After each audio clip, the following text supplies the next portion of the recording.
All right, we will go ahead and get started. Thank you for joining us. My name is Rebecca. I am a communications and program manager here with the Elections Group. For those of you who may be joining us for the first time, the Elections Group is an election administration consulting firm. We partner with state and local election officials to implement new programs or improve processes for voters and stakeholders alike. We provide guidance, resources, and direct management support for jurisdictions. And our team is made up of former election officials and election experts from across the United States. We are so pleased to have you all with us here today for tips, tools, and resources for communicating with the media. Before we get started, the Q&A feature is open for attendees to ask questions. We will be answering your questions live today. If your question is not answered for some reason, we encourage you to follow up via email at support@electionsgroup.com. All right, I am excited to turn things over to our host for today's discussion, Mark Albert. Mark spent 25 years in broadcast journalism, including on air as a correspondent at CBS News. He also created and led the National Investigative Unit for Hearst Communications. There, he did a 24-part series on election security, where he interviewed administrators and leaders from across the country. Mark is also the founder and CEO of Media Advisory Experts, which provides media training. All right, Mark. Well, thank you so very much to the Elections Group for having me today. Such a crucial topic. And I know I've got big shoes to follow here after Pam Fessler's fantastic webinar a couple of weeks ago on communicating with the media and a media guide when it comes to elections. I want to just start off not so much thanking you all for being here today, but thanking you for what you do. You know, I started covering elections in 2000 with the Republican presidential primary in California.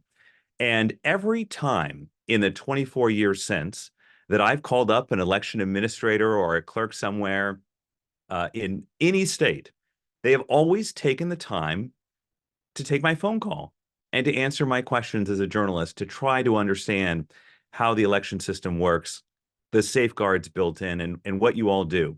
And so I just want to thank all of you for answering the phone when a journalist may call randomly asking a question. You may be busy, you may have a lot to do, but I've always found election administrators to be very patient with me. And so I thank you all very much for what you do and to your efforts to explain elections to the public.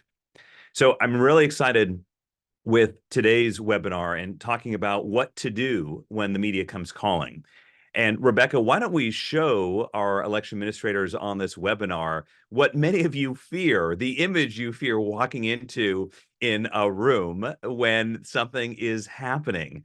And essentially, when you walk in and you see this bank of cameras and the flash bulbs going off and all of these people there from the media, for many of you, this is probably your worst nightmare.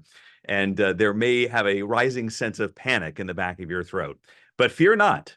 We're here to make sure that you don't feel that panic in the back of your throat and that you have a guide where you can break glass when you find out that the media is coming to your doorstep to help you get through it. So we've created this tip sheet, 10 things to do when the media comes calling. And what I want to do right now is I want you to take you through it point by point. And I'm not sure about you, but I learn best when I ask questions, a lot of questions. I used to joke in my 25 years in journalism that I get paid by the question. So when you have a question, please don't feel like you need to wait until the end. Go ahead and put that question in the Q&A box. I have it open on a corner of my screen right here, and we'll try to work those questions in as we go. So if you have a question about something, please don't feel like you need to wait until the end. Go ahead and pose your question and we'll try to get to them. So this guide is meant to be sort of that break glass quick guide, your Cliff Notes version, when there may be a piece of disinformation or misinformation that goes viral all of a sudden about your jurisdiction. And now you've got CNN and Fox News and MSNBC and all kinds of media calling you from around the globe. Maybe it's the BBC or Australian News. Who knows? So this guide is meant to be handy. You can print it on your desk, put it on the wall, laminate it, save it, and hopefully it'll be a great guide for you. Number one, as we talk about 10 things to do when the media comes calling, first of all, clear your schedule. I can't emphasize this enough. Sometimes when a media crisis occurs, it's very natural to think that you can juggle it with everything else you're doing. Well, you have a ton of duties, right? And you may think that you'll be able to juggle it. And in reality, in most cases, if it's a big enough media storm, you won't be. So our tip here, number one, is that speed is critical when responding to viral misinformation or a media crisis. You know, the old saying that, in the time that the truth gets its pants on, the lie is already halfway around the globe. And so we want to make sure that we're getting our story out, the accurate story out, the facts out without waiting too long. And so when journalists call, and it's particularly about a piece of disinformation or misinformation, please, please, please do not wait to engage. Postpone other non-critical commitments. And of course, a lot of what you do is critical, right, to the administering of elections.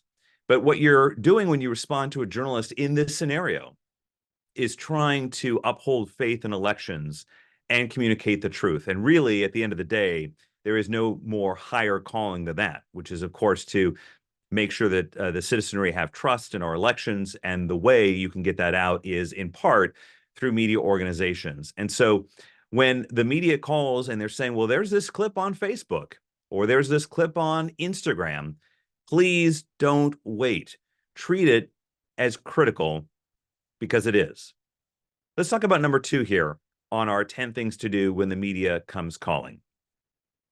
And we'll go ahead and spotlight that tip here for you. Number two, gather your experts.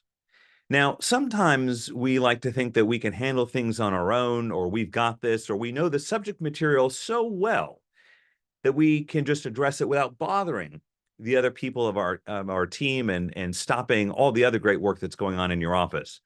But in reality, when you're faced with a false or misleading claim that is gaining steam in the media, I recommend that you bring your staff together to quickly ascertain the facts. Don't go it alone, because you're going to be surprised at just how many demands there are on your time and how many facets you're going to need to assemble here. Because remember, the clock is ticking. So while you may know the topic in and out, certainly having elements, other people to help you bring those elements together to help you draft the statement and do the other things we're going to get to in this tip sheet is really critical. And we're going to outline some of those other roles that people will need to take over in this type of scenario. So I always like to say that when you realize that something is going viral, when there is a claim that you need to address immediately, gather your experts. That's what they're there for. Okay, let's talk about number three here. And number three on our guide is to delegate. This goes hand in hand with what I just talked about, gathering your experts. So essentially, when a claim comes in that's misinformation or disinformation, and the media is asking you for help to debunk it, media is asking your office for the facts and the figures, the weapons that they can use as they are responding to this in their reporting. It's important that you're thinking of all the elements that have to go into this. So I recommend that one staff member, should handle, track, and respond to journalists' inquiries as they come in. Many of you may not have a PIO, a public information officer. You may not have someone tasked to deal with the media. It may be you as the head of an elections office.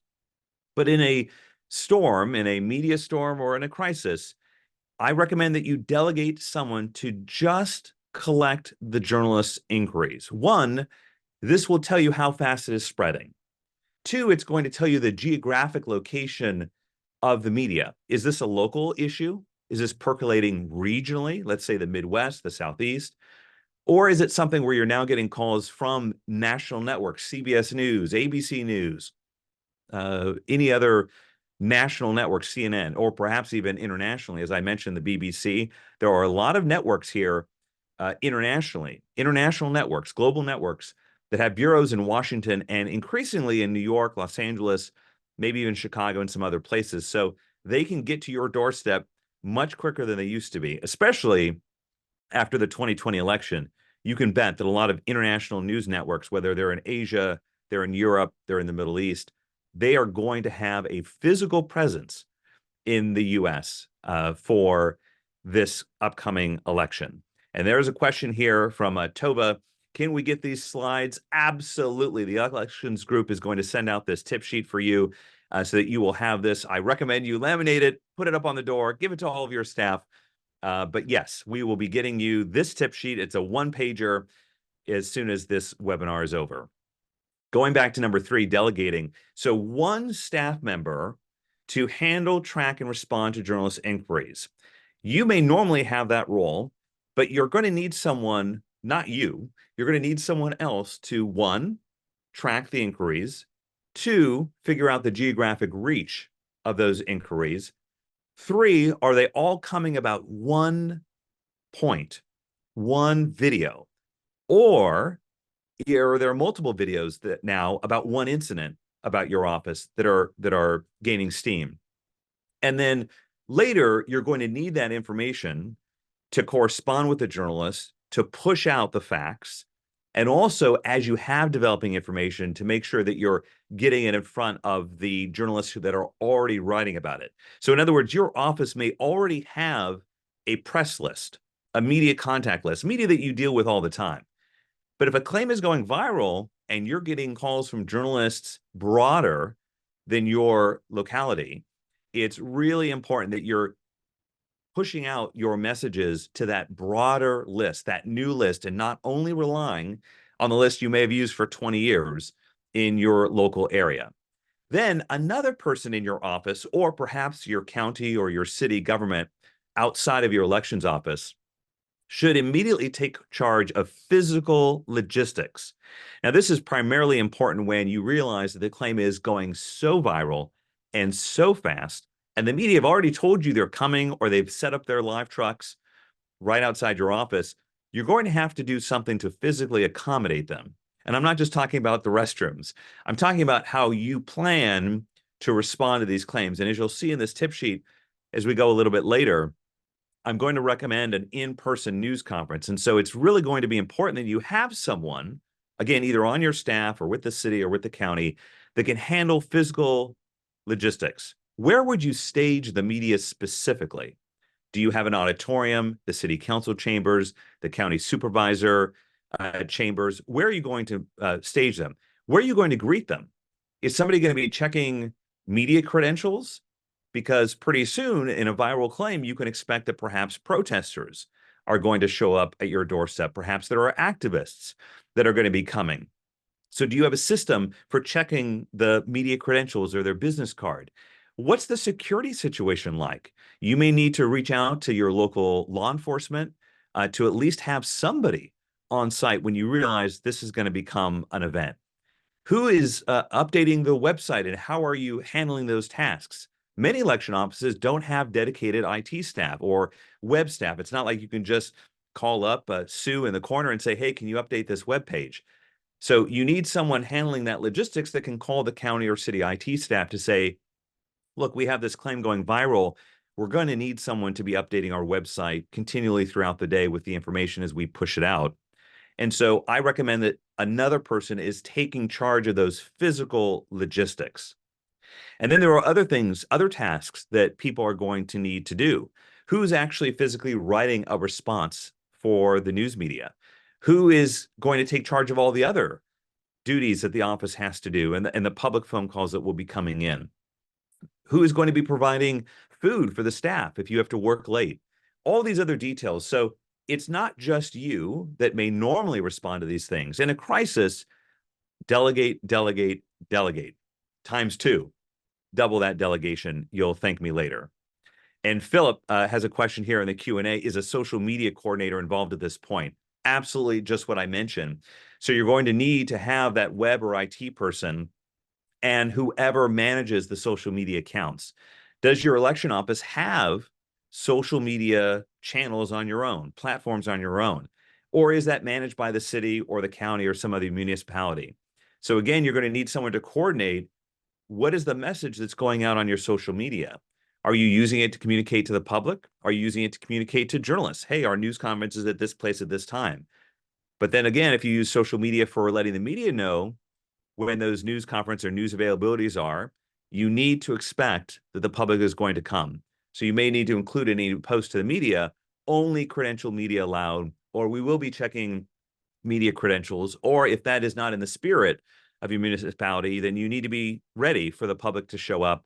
And what you would do if somebody started drowning out that Q&A exchange with you and the journalist. So absolutely, social media, websites, physical logistics, security, all of that needs to be assigned to various people. You as the manager alone won't be able to handle it all. And you'll be too distracted from what your main priority is, which is drafting the response. Which leads us to number 5, crafting your release plan. So this is so crucial. Many of us want to make sure that our I's are dotted, our T's are crossed. We want to think about it. We want to sleep about it. We want to talk to our council advisors. We want to make sure we're covering everything. And I'm encouraging you, of course, to be thorough, but not at the expense of responding promptly. It's just the fact that when I started covering elections in 2000, election administrators had far more time to respond. You would call up the reporters for the 3 or 4 local TV stations, maybe the local radio, and the newspaper or 2, and that would be it. Now, of course, we don't have that luxury. Time is always working against us. So decide how you'll release your statement as soon as possible. And of course, within hours of the initial inquiry. Because even though you've received many more inquiries from journalists, that original inquiry from that first reporter who kind of tipped you off that this may be an issue, they're still waiting for your response. And so how are you going to release this information? Are you doing it through a news conference with that bank of cameras that we played that video for you right off the top? Are you doing it with a news release? Are you doing it via social media, your elections office or city or county website? How are you doing that? And I would suggest getting input from your logistics staffer on what's feasible and what support is being provided to you in your office by your government allies. These could be officials with your city, your municipality, your county. They may have a media office that can lend you people to support or take over those media duties. In other words, the logistics of collecting media inquiries, conveying when the news conference is, pushing out your statement, etc. You have allies in the government. And so you won't want to do this alone. You'll want to reach out, and whether it's law enforcement, county, city, etc., you'll want to make sure that you have some government allies on your side. So how are you going to release your information? Number 6, once you've decided how you're going to release that information, even before you actually have the entire information drafted, you can go ahead and alert the media. Why? 1, you want the biggest pickup as possible. If this is really a viral claim, you want to make sure as many journalists have an opportunity to receive your information as possible. 2, you want to alert them that this is coming. You're not letting these claims go unaddressed. You're not silent. You're not cowering in the corner somewhere, that you are aware of the claims. You are diligently working to get them the information they need to inform the public, and then you'll be releasing it sooner than later. So the staffer that you've delegated to handle these media inquiries and collect a list, I love Excel spreadsheets, but you can collect the list however you want, should then alert those journalists and other local media contacts. So don't forget your media list. Remember, I told you don't just rely on your media list that you've used for years.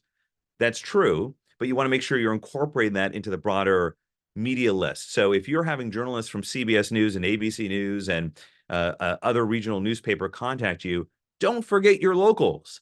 Don't forget the local media. So you're going to want to merge those 2 lists when you're alerting the journalists. So you're going to want to let them know the 5 whys, right? The 6 whys. Who, 5 whys and a how. Who, what, where, when, and why. And if you can, how. To let them know you're on top of it. You're gathering the information. Here's when you're going to release it. And that allows them to make plans as well, right? So a lot of media may have to scramble to show up at your event. And we can certainly talk later about whether to do it in person or virtual. But you're going to need to alert the media even before you're ready for your statement to be delivered. If it's 2 p.m. in your local time zone, you know there are local newscasts at 4, 5, and 6.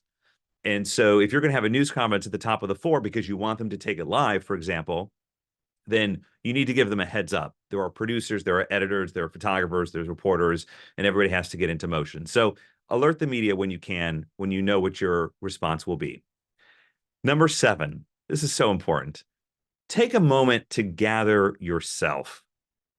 It's going to be a race against time. You've got that ticking clock, like the 60 minutes. right? You've got that sound probably in your head as you're trying to respond. But before you're going to go out and face that bank of news cameras, just go ahead and take a moment, have your supporting staff with you, take a deep breath, ask the staff to stand with you at a news conference. This conveys visually that you're not standing alone, that the entire force of your office or the county or the city is behind you, that what you're saying carries the force and the weight of your municipality, and that you're not facing this storm alone. Take a deep breath. You can do this, and then walk out there, which leads us to number 8. It's showtime. So when delivering your office's response to the media, you're going to want to speak slowly and calmly.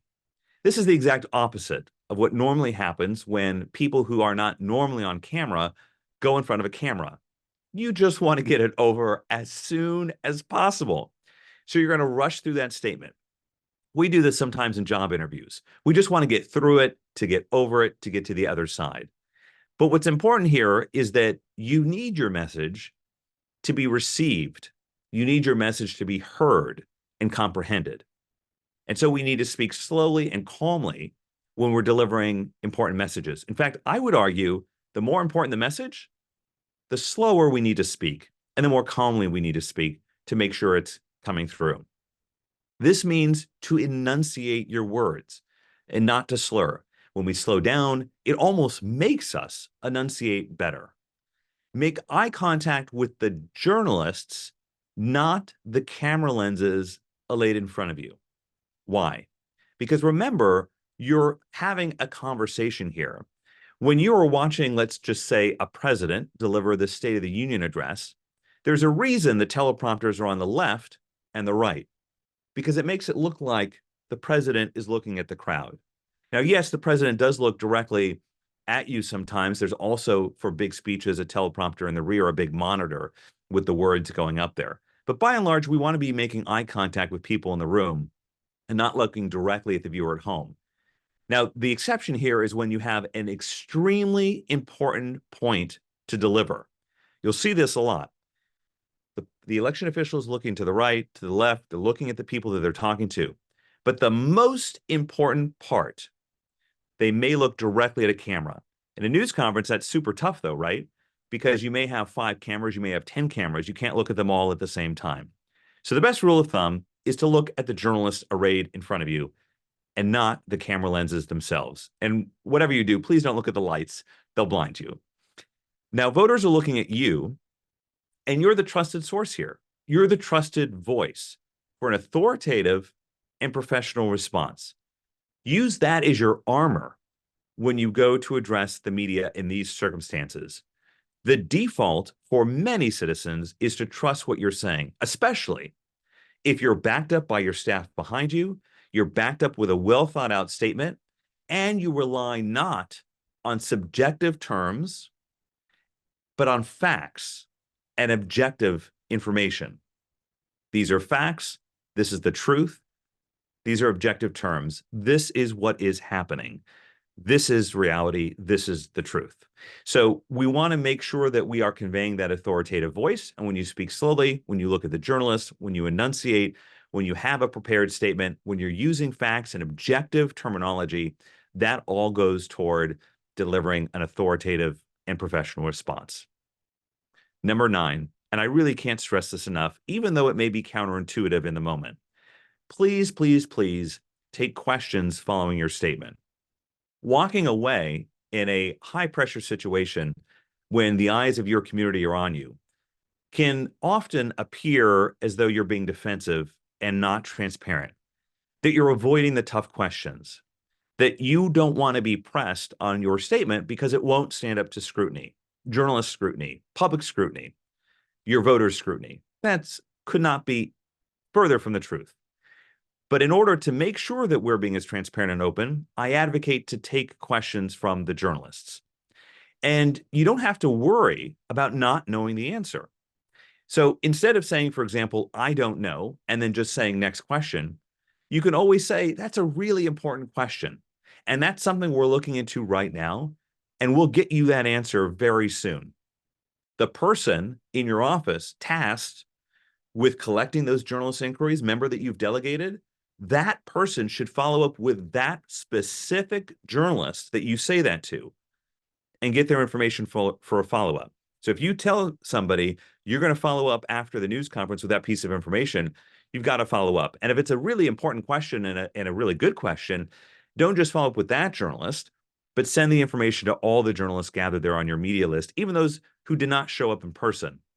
There are various reasons that a journalist may not have been able to make the news conference. They could have had a flat tire. They could have had some other assignment that could be too far away.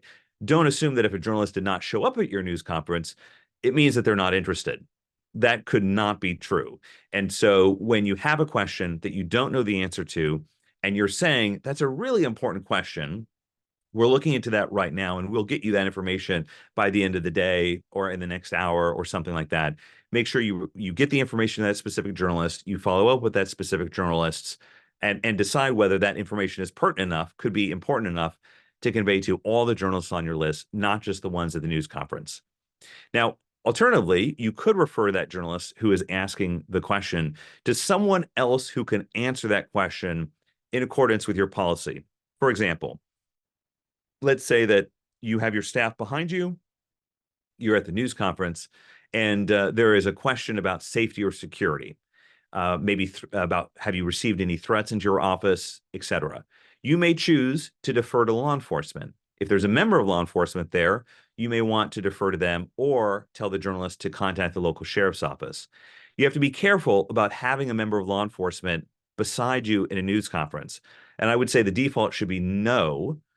And of course, you can make that decision based on what's going on, because you don't want to convey law enforcement, being used in election administration. So you have to be really careful about that. But for example, if there were a question about law enforcement or your threats, if you don't feel comfortable talking about that, you could defer to the local police, the local sheriff, the local authorities, and say that's a question better asked of our partners at the sheriff's office, or that question would be best asked of our colleagues at the police department. So you don't have to answer every question, although I would say that your default should be answering as many questions as possible. Remember, your goal here is twofold. One, to convey the truth, but two, to be as transparent as possible so that people will believe the truth. So I am a big fan, and I would appreciate it very much, and I know your local journalists would as well, if you would take questions after the news conference. And please, whatever you do, if you decide to take questions, you don't need to say one more question or have somebody on your staff say, okay, this is the last question. Because I want you to think of it this way. You're not going to appreciate or agree with every question that a journalist asks. But your default should be, if they're still asking questions, then there's information I need to make clear here. And even if you've said it twice already, rephrase it a third time. If a journalist is asking a question in good faith, which we assume that in most cases they are, then that means there's something that's still unclear. And so I would suggest that your default should be, let's answer all of the questions. And once we've answered all the questions, hopefully that'll go a long way toward explaining what the truth is to their audiences. Because remember, the journalists represent the public. And so some of your citizens may see your information from your website.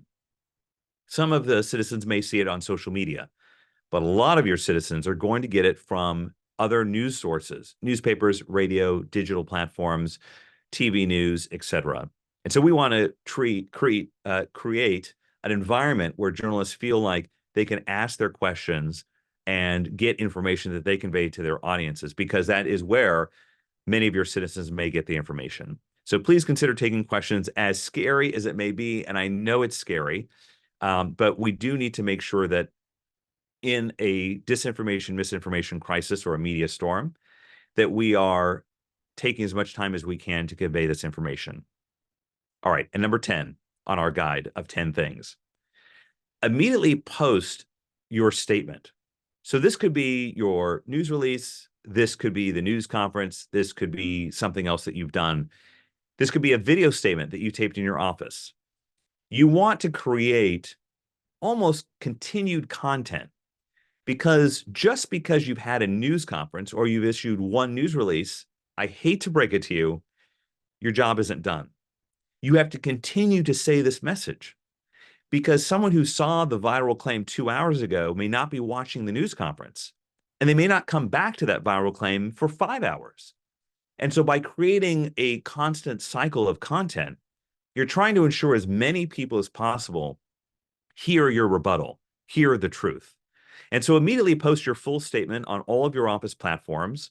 And you could even break the statement up into smaller items. So for example, if you have a news conference and maybe your city or county or your elections office recorded it, or a media outlet was live streaming it, you could take that recording and break it up, edit it into little bite-sized nuggets, maybe 30 seconds here, a minute here, maybe addressing each point.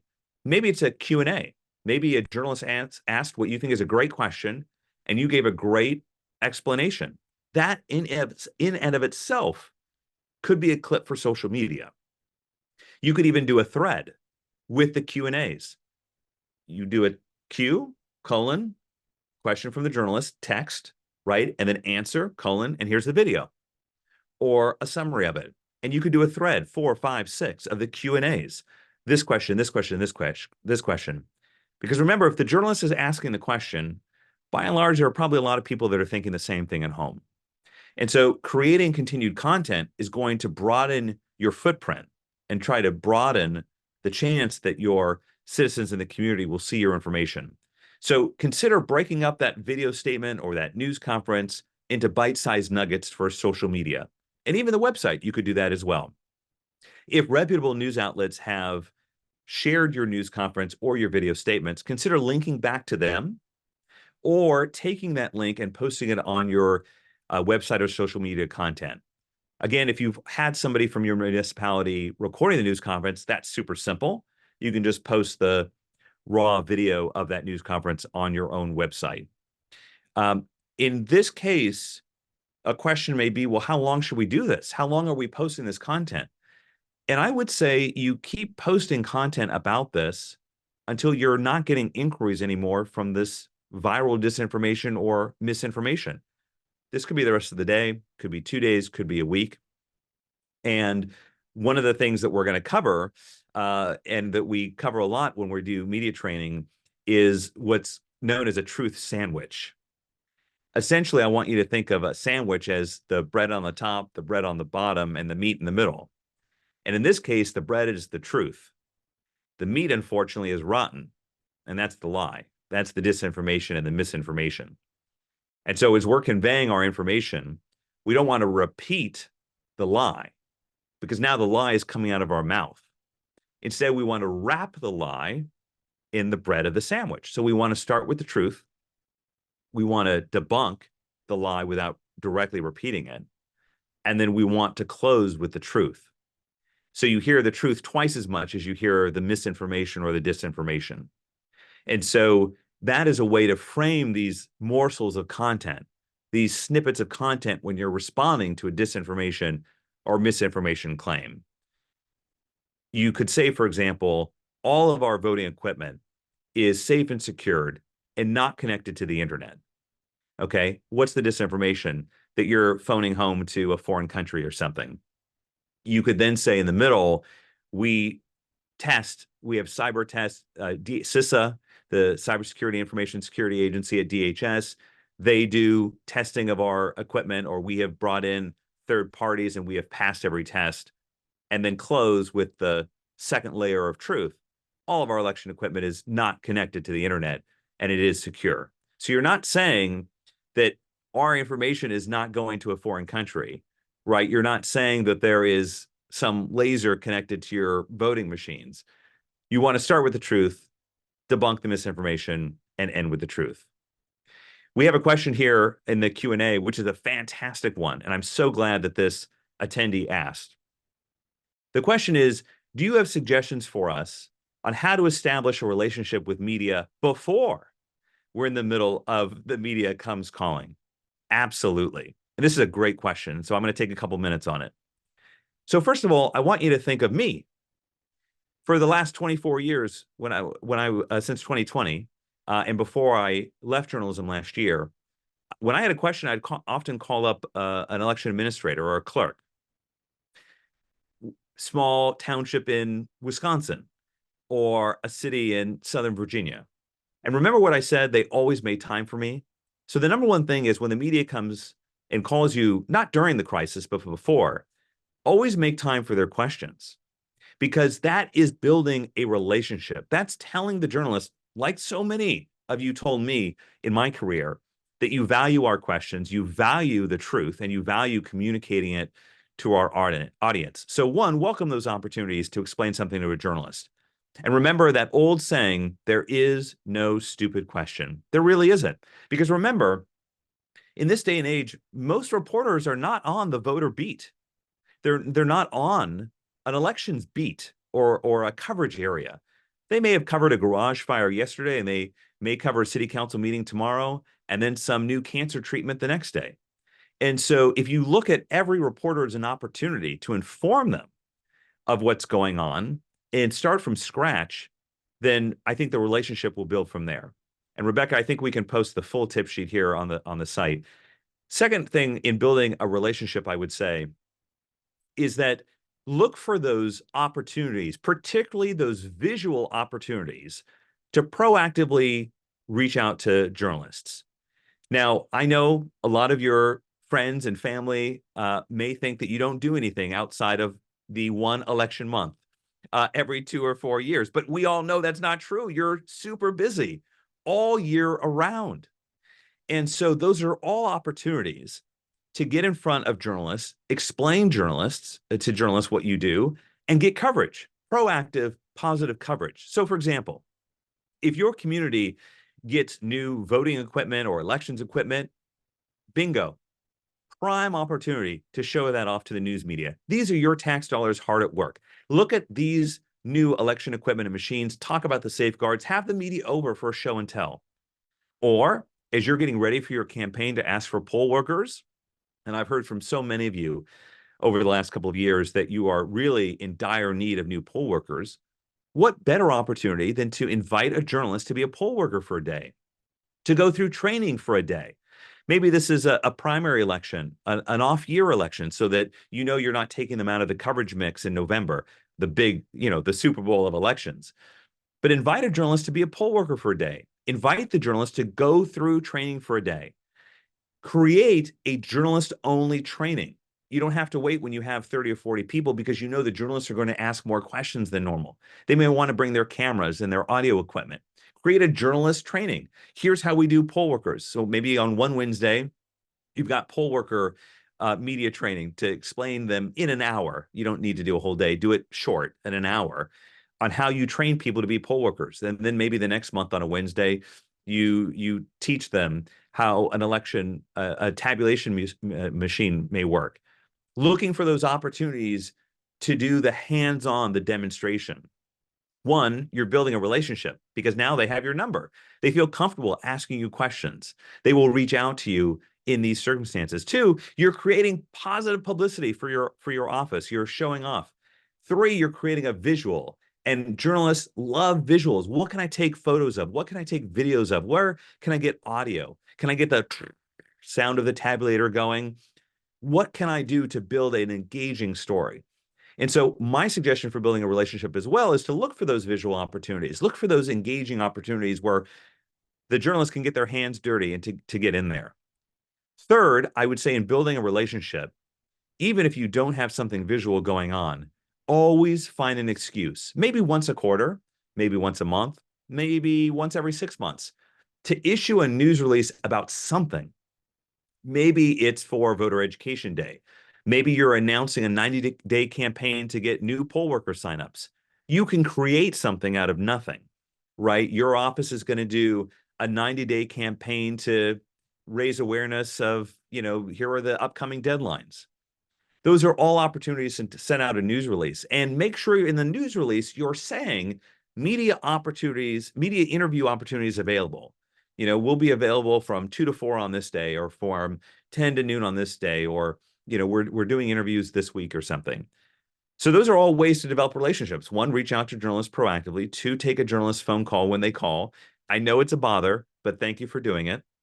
Three, look for ways to show and tell the journalists, get them involved, teach them how to be a poll worker, teach them how to run the tabulation machine, show them how the election equipment works. And 4, look for proactive ways that you can reach out all throughout the year so that there isn't this notion that you're not doing anything other than in November.